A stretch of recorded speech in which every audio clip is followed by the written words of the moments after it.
What's going on, kinfolk? Welcome back to my channel. Now, one of the things that I want to start doing on my channel is doing more like girl talk conversations about the subjects that I'm talking about. So this is going to be the first video, and this is Jerrilyn. Hi, guys. You guys have met her in the vlogs if you watch, and I just really value Jerrilyn's opinion, and she's got a lot of amazing perspective and a lot of experience herself. So I wanted to bring her in to talk about some of these things together and just have like a little, you know, like a little girl chat conversation, couch convo about these things. So as you guys know, if you saw the video from Tuesday, I talked about my emotional and mental state before I got married. So I'm going to be sharing with you guys my whole entire story, and I shared with you in that video about how before I got married I had just gotten out of a really mentally, emotionally abusive relationship, and how I knew that I had no business getting into another relationship after that. Yeah. So but I didn't trust myself enough to I didn't trust myself for anything, because in that relationship I believed that he was someone that I was going to end up with. So you could have thought your fear and reservation was like an attack of the enemy. Like, yes, exactly. Shoot. You know, well, you were wrong about him, so right. You can't. Yeah, and I just really doubted, because I'm pretty on point when it comes to my instincts, but I really just, after that whole situation, it was like 3 years that we were together, and like I did not trust myself after that. So instead of trusting my own judgment in the situation, I went to other people for their counsel, which can, like I said in my video, I said that, you know, it's a good thing sometimes to go and get godly counsel, but sometimes, you know, what God tells you is just for you. Yeah. And I ignored a lot of red flags and stuff because everybody else thought I was tripping. Yeah. And they would have to be praying for you and your situation to know what God is saying to them to help you. Right. So exactly. If they're not, you don't really know if what they're saying is going to really be helpful to your situation. And then I know for me, I mean, so Jerrilyn has been married. And you were married. Tell us a little bit about your situation. Yes, I was married. I got married young. I got married when I was 21. We had dated for 3 years. We got married, and we were married for 5 years before we got divorced. It's really been the thing that has impacted the trajectory of my whole life. In good and bad ways, because I think it's the situation that God used to grow me the most. Right. Also, like, I really don't regret it, because I almost wonder if I would have become the person that God wanted me to be without it. I feel the same way. Yep. So I don't like begrudge it what happened, but for me, I think it ended up being unhealthy on my end, because I grew up like in a pretty dysfunctional household where there was physical abuse, emotional, verbal abuse, everything, from my dad to my mom and myself and my siblings. I think this might be the first time I've ever talked about this to more people than just like a close friend. So I didn't have like right ways of thinking about most things. Like, my thinking was toxic because it was really coming from a place of fear. Right. I was very afraid that the stuff that my mom was going through would happen to me. So I knew it was wrong. So you grow up and you see different things. So I knew what was going on was wrong, but I didn't know what it should be replaced with. Right. And I think that's like having a toxic household. Sometimes people say, well, it teaches you what not to do, but not necessarily, because you have to have a right behavior to put in place of that. Like, we know the difference between right and wrong, but you won't learn healthy boundaries. You won't learn what type of standards you should have. You won't learn how someone should be treating you. So for a long time, my only standard in a relationship was I wanted someone who wouldn't hit me. I wanted someone who wouldn't cheat. So like, I just didn't know what I should be looking for. So I think a lot of the red flags that could have been there about my ex-husband, and this is not to say that he's a bad person, because he is the father of my children. So I don't go into that like a negative space with him, because we still have to interact with each other. But there was probably so many things I didn't see because my bar was so low. It was super, super, super low. So I was like, all right, well, him and his family were active in church, which that's a story for another day, because there's a difference between being in church and having a relationship with the Lord. Preach, Pastor. Y'all know how I feel about that. So I was like, okay. So they're in church. Seem to be, you know, good people. And he's not doing anything crazy. You know, he's not mistreating me in any overt way. So that was all I knew. And I was young. So how old were you again, you said? I was 19 when we started dating. Yeah, that's super young. And I was just a couple months shy of 22 when we got married. Okay. So I didn't know jack about jack. So did you have any, like, standards at all? Like, or was it just like, oh, I'm just going to meet somebody and we're just going to I didn't have any standards at all. And I think a lot of times, if you come from a household that's dysfunctional, there's a part of you that just wants to escape. For sure. Yeah, from that. There's a part of you that just is like, I don't care what happens, as long as I don't have to go back into that environment. That went into play in my situation, I'm sure. So got with him, and I still remember on the wedding day, I was in the back waiting, like, you know, the bridesmaids go out, you know, and I'm going to wait for my dad to come and get me and walk me down the aisle. And there was a mirror in the room, and I was standing in front of the mirror, and I was looking at myself, and I was like, don't do it. Really? Don't do it. It felt so wrong. It felt so wrong. Oh my God. But I didn't know how to get out. Right. Because everyone tells you it's the right thing to do. We have been dating. You're supposed to get married. That's what you're supposed to do. Right.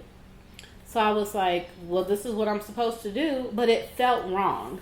Okay. From the beginning. So pause there, because that's going to be next week's video. So if you want to hear more about that, tune in next Thursday. But, okay, so right there.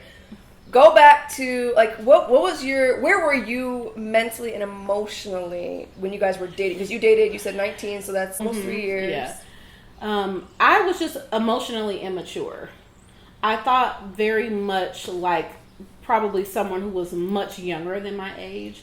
So, like, I would say in my household, there was, like, a lot of control and manipulation. So I wasn't, like, a very independent person. I didn't have a strong sense of who I was.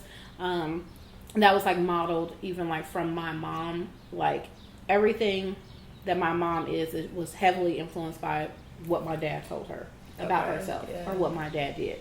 So I didn't know what it meant to have, like, a strong sense of self. So I didn't know what I should accept or not accept. And it's weird because, like, my ex-husband, he wasn't violent. He wasn't anything like that. But I felt like there was, like, this subtle... I felt like he was belittling. Okay, yeah. Very often. And he just didn't have patience for me to grow into the woman or the wife that I probably could have been. Like, we had one of our biggest issues was money. He always made more money than me, and it was always kind of like he resented, maybe, I don't know, because you always hear, like, okay, the man wants to be the provider and what have you. But I always worked. I never, stayed at home, even once we had kids or whatever. But he would say things like, well, that little bit of money, you're making ain't doing nothing, or just like little stuff like that. So I kind of fast forwarded because I was more so in the marriage, but I just always felt like I didn't know who I was, so I was letting someone else tell my story. Sure. How old was he? He's just a few years older than me, so he's 3 years older than me. So yeah, so if I was 19, he was 22. But he was more mature, and he's also from a bigger city, so he's from Chicago. Okay. So I feel like he just was maybe more of like a street smart, like farther along. In which case, when you have like this little naive little person, it could be easy to manipulate them. Right.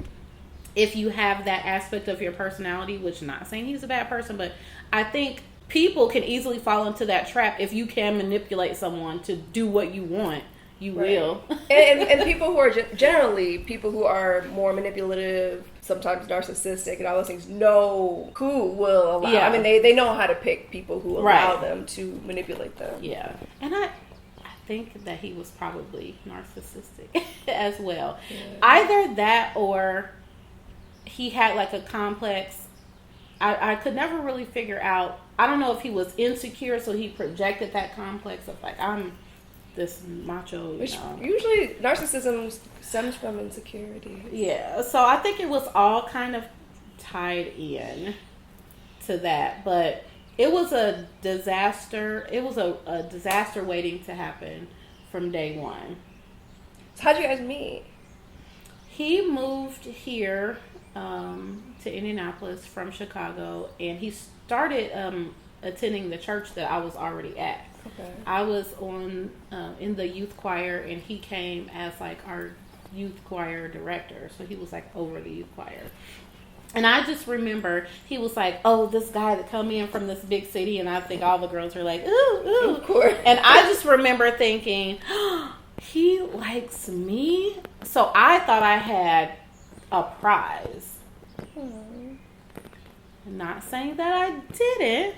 He may be a lovely person now. I don't know. Because we don't, I mean, we do what we have to do for our kids, of course, but we don't really interact with that much.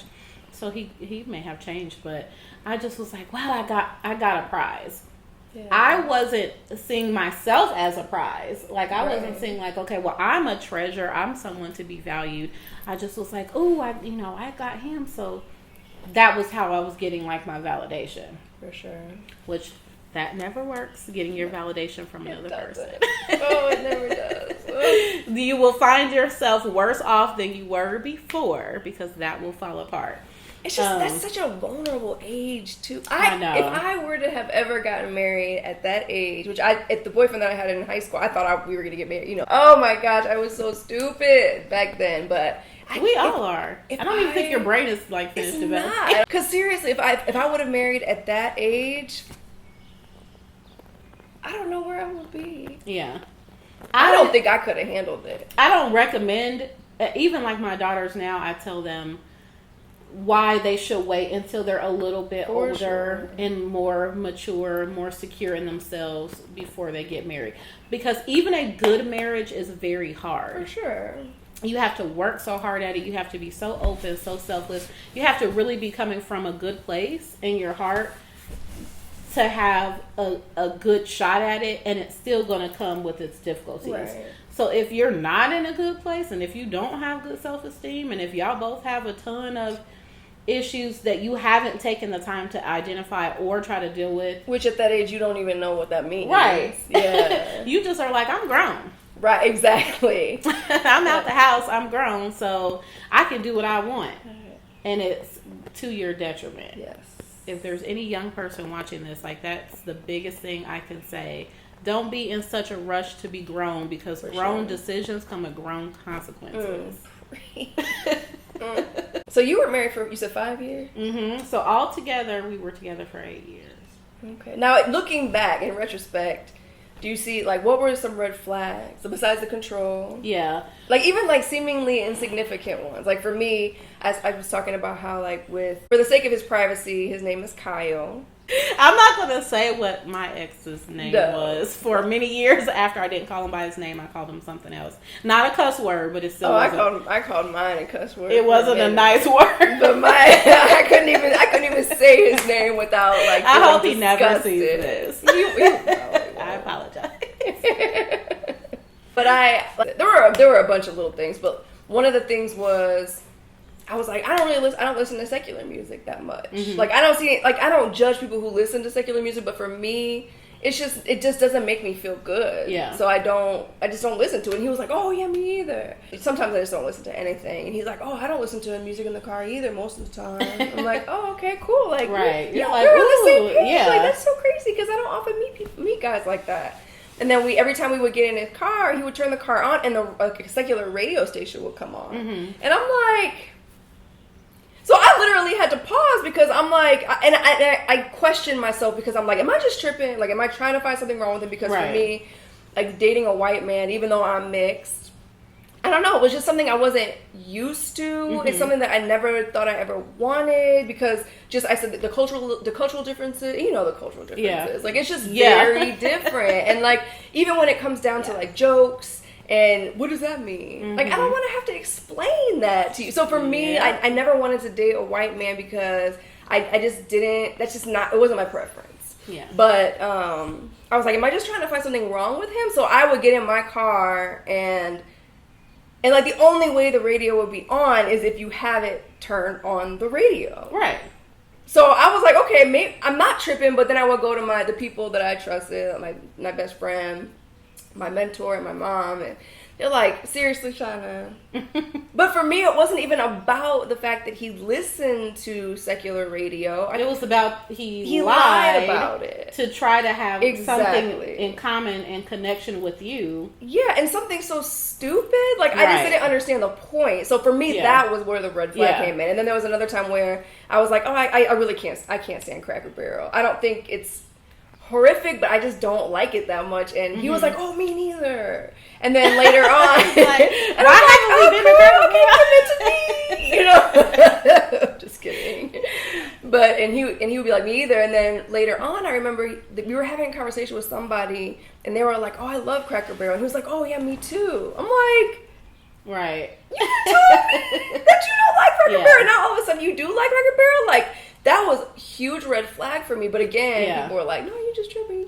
I always think people who lie about stuff that doesn't make any sense to lie about are pathological liars. Absolutely. Now I understand. Like, I know that. Because and I think that comes from a deep-seated need to be accepted. Absolutely. So now you change whatever facet of yourself to fit the person or the situation that you're in, regardless of what it is, big, small. I've heard people do, like people who smoke or don't smoke, who, let's say if you do smoke and you're around people who don't smoke or people who are like, oh, I can't believe it. So then you're going to be like, try to hide that. Right, yeah. Or if you're around someone who's okay with it, now you're like, oh, I smoke all the time. Like, just be you. Be you. I remember being married, and again, like we were in church and things like that, and we had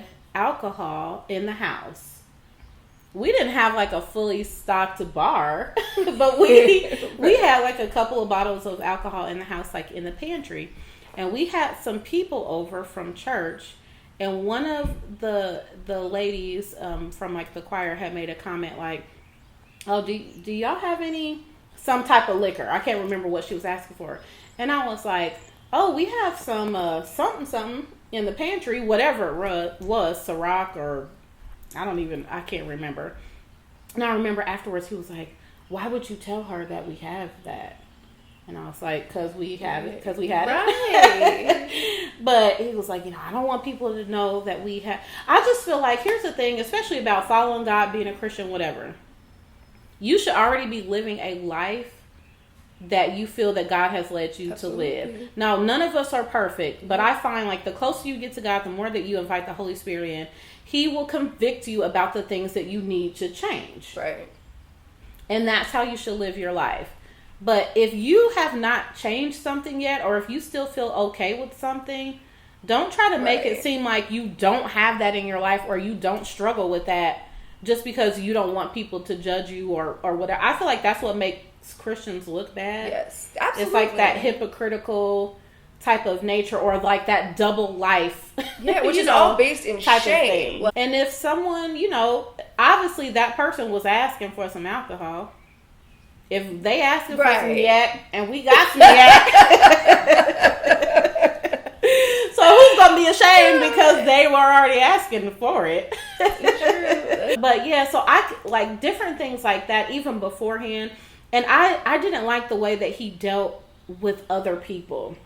When we were dating, I would see him burn bridges with people or do things or talk bad about people or just different things. And I'm a firm believer, if you see someone treating people bad, it's only a matter of time until they treat you the same way. Or worse. Because usually and this is sad, but we all have a tendency to treat people closest to us worse because like we're around them all the time. If we live with your family. And we feel like they'll put up with it. Yeah, they get the worst of us because we're day to day. Yeah. But so of course, as a young adult, I didn't fully like grasp what the implications of that would be later in our life, but I would definitely see like him interact with people or end situations or whatever the case may be, and be like, ooh, I don't feel like he handled that in a way that should make me feel good.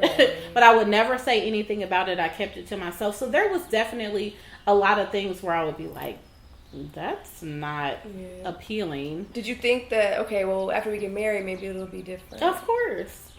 Because my love would change him, right? Oh, gosh. That's the trap that women fall into. If I just love him enough, it'll be different with me. It's never different. It's never different. See, for me, I was like, maybe I'll chill out after we get married. Yeah. Like, I never had that whole maybe I'll change it because people are who they are. But I was also a lot older than that. I mean, this was only 3 years ago. So I'm 36. So I was 33 years old. So there was no excuse for me. There's no excuse for me. But I was just like, maybe I'm just tripping, and maybe after we get married, I'm just gonna chill out and just settle into this, and it's gonna be great. Yeah. Wrong. A lot of like the bad things that happen to us come from like a lack of not feeling safe. Yeah.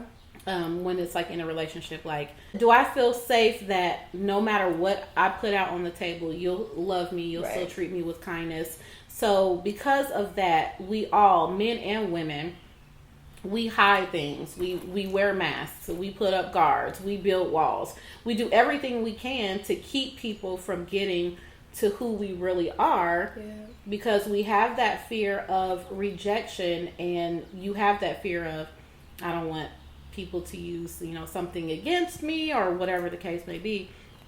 And what happened to me in my situation, he was a very guarded person. I think he's still a very guarded person. I think that can be true of men a lot in general. And I'm very much like, oh, I'm going to tell you everything. I'm just going to blab it out, good, bad, or ugly. But because of, I think, the manipulative nature that he kind of had, when we got divorced, every bad thing he knew about me, he used against me. Aww.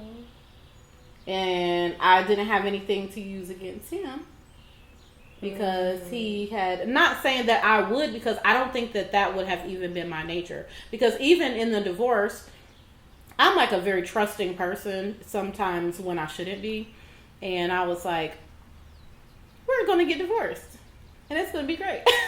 Really? Oh my gosh, I'm so interested to hear this. But that's going to be for another video. Another talk.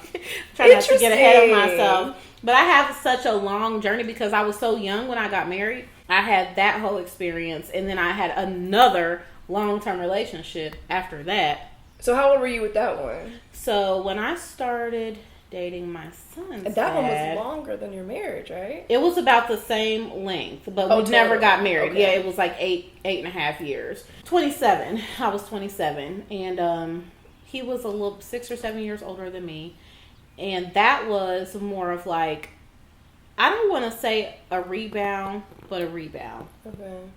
I think this is cool because we have two different, like I was so much older, you were super young. Mm-hmm. I feel like this will reach a lot of different people. Okay. It's been a whole journey. Gee, okay. All right. Oh, I can't wait to hear the rest of it. He was the first person I dated, but I had like a few. One night only. I'm not gonna lie. Any other red flags that you could like point out that maybe like in retrospect you're like, dang? I would say that probably the biggest one was his relationship with his family was very weird. They would, and everybody has a different dynamic with their family, but they would fall out and have huge arguments and stuff like that behind closed doors. But out and about, it was always about the image. It was always about the facade. Because they were in church, whether, musician, pastor, first lady, deacon, whatever role that they were in, there was always the facade of a united front and a perfect family. And I think, especially for church people, especially for Black church people, that is like an epidemic. Mm-hmm. You want to put on the front that everything is okay, and behind closed doors, things may not be okay. But no one's getting help because you just don't want anyone to know that you're struggling with anything. And I think that is so dangerous. It's so dangerous. People stay in bondage and people stay trapped in just not even being able to be happy, let alone fulfill their purpose in God, because they can't deal with the issues that they're trying to keep hidden. Yeah. And the scary thing is about situations like that, my ex, he was very insecure, had a lot of like shame issues, was not comfortable in his skin, a lot of rejection issues, obviously, because he was a pathological liar. He pretended to be, someone that he thought I wanted him to be in order for me to like him. And the scary thing about that is, like, not only do they want to, put up a facade for everybody else, but, like, they will help cover up for that person. So, like, with my ex, his family helps to hide his flaws from other people. He wanted to sweep me and all his other situations under a rug and act like it didn't exist. And then his family helps him do it. Yeah. Like, that's some scary stuff. The same. I feel like my ex-husband's family was like that too. Keep up the facade at all costs. Yeah. Yeah.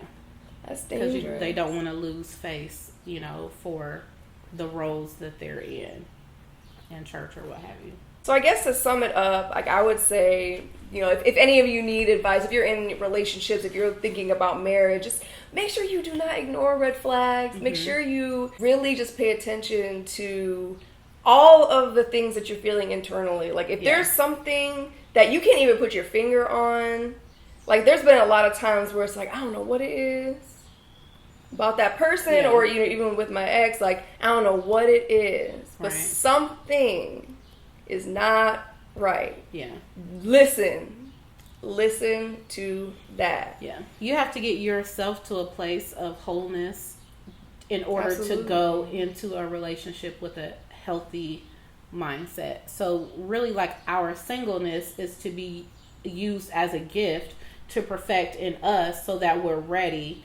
Anything that God wants to give you, if it's not the right time, it'll be destroyed. Absolutely. That's just like, okay, am I going to give my 12-year-old a car? Right. No. Right. No. If y'all knew my 12-year-old, no. She has to be ready, and she has to show herself responsible and skilled enough to handle that. It'll be a blessing, and it's something that she's going to get. She knows now that she'll have a car, but she can't have it now. Right. She would wreck it. And that's the same for us in our life. If you're waiting and you're wondering, like, why hasn't this happened, or why haven't I found my person, you need to reframe to ask God, what is it that I still need to learn? What is it that I still need to know? What things shouldn't be in me that are in me now that you're trying to get out of me first before you give me my blessing so I don't mess it up. Right. And don't try to make someone into that person when they're not that person. I think that was one of the biggest things that the Lord really dealt with me. It's just allowing people to be who they are. Yeah. And just being comfortable being who I am. When I was dating my ex, like, I was 100% honest about who I was, because I wanted him to be able to make the decision on whether or not he could handle it. Like, I told him about, like, I really struggled with depression most of my life until I really just got honest with myself about like, okay, I think I really need more help than, you know, like I think there really is a chemical imbalance here. Mm-hmm. Like, and I need to stop pretending that there's not, because it's not only affecting me now, you know, that right. will be the next video, but I wanted him to know about it, because I don't ever want to blindside anybody with right. something like that. Mm-hmm. Like, I'm going to tell you all of my flaws, and that's probably not a good thing. Like, I think that I feel like it's a good thing, because I do want to be honest and transparent about who I am, but I also don't want, you know, moving forward, someone to define me by those things either. Right, yeah. You know, because I'm a very introspective person. Like, I'm always trying to grow and do the work and whatever, but so I can grow and learn how to not be that anymore, whatever it is. But I was really honest, because I wanted him to be able to, I want you to decide. If you don't like that, then I'm cool with that. I respect it if you choose to walk away. But this is me, and you know, just be comfortable in who you are, and don't just get married just because it sounds like such a great idea, or it sounds like that's what you're supposed to do, right? Or, you know, whatever. What you're supposed to do is not mess your life up. Amen, sister. You gotta put your purpose over your preferences, over what people are telling you your life should look like. Yeah. The only voice you should listen to, the overriding voice you should listen to, is God's. Yeah. And he has it clearly laid out for us, so you have to seek a relationship with him, so that when people are telling you different things, or you're having different, you can't trust your emotions. We all know that. Right. So when you're getting overwhelmed with, oh my God, what should I do? Or, you know, I think I should settle because there's no good people out there once you start getting of a certain age. Right. You have to go back to what has God already promised you. If God's promised you it's out there, then it's out there. You have to cancel out all the other noise around you. Amen to that. So that's the end of this video. Next week, we're going to talk about our mental and emotional state while we were married, like on the wedding day, and then during the marriage. So if you guys are interested in seeing that, then hit that notification button so you can get updated when we post that video. So thank you so much for watching. If you like this video, I'm so happy to have you here. If you like this video, give it a thumbs up, comment, share, subscribe, and then help me to continue growing my family. See you guys next week. Bye.